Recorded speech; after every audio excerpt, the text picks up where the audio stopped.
Pour nous, c'est quand même une grande première, une vraie réussite déjà sur la forme. Il y a évidemment le fond qui compte, mais déjà sur la forme, de pouvoir avoir enfin une journée de mobilisation dans le secteur de l'aide à domicile qui rassemble évidemment les 4 fédérations auxquelles elles sont respectivement attachées. Pour nous, déjà, ça, c'est une première intéressante.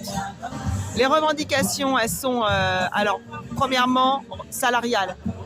Je pense que là, on touche au capital quand même, hein, c'est pouvoir vivre. Hein, voilà. Et on a vu des revalorisations dans certains secteurs de l'aide à domicile, pas assez bien sûr, plutôt sous forme de primes.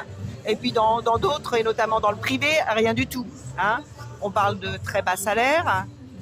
Et on ne peut pas dissocier le problème de ces bas salaires et de ce manque de reconnaissance salariale au manque de reconnaissance tout court.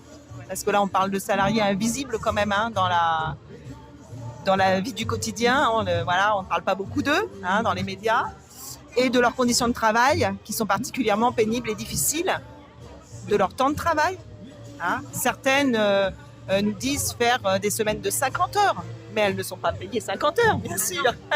Hein, mais avec des journées évidemment qui explosent puisqu'elles ont des temps d'interruption, de coupure en journée qui ne sont pas rémunérés, qui ne sont pas comptabilisés comme temps de travail, que pour certaines les temps de trajet, certains temps de trajet ne sont pas comptabilisés. Voilà.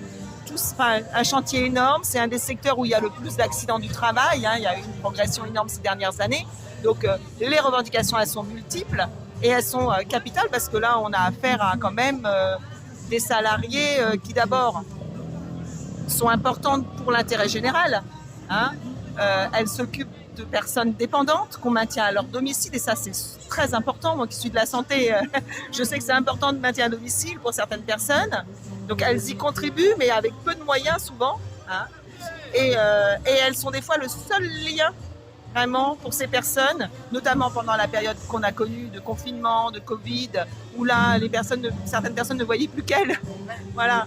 Donc on est là, on se passe sur un brin de paille, sur quelque chose d'essentiel qu'on devrait valoriser. Or aujourd'hui, comme beaucoup de métiers à prédominance féminine, on ne valorise pas ces métiers, ni, j'allais dire, dans la reconnaissance, dans les salaires, enfin, voilà. C'est comme si c'était naturel pour une femme que de prendre soin des autres. Et donc, du coup, tout ça est aussi une culture dans la société à faire changer les mentalités.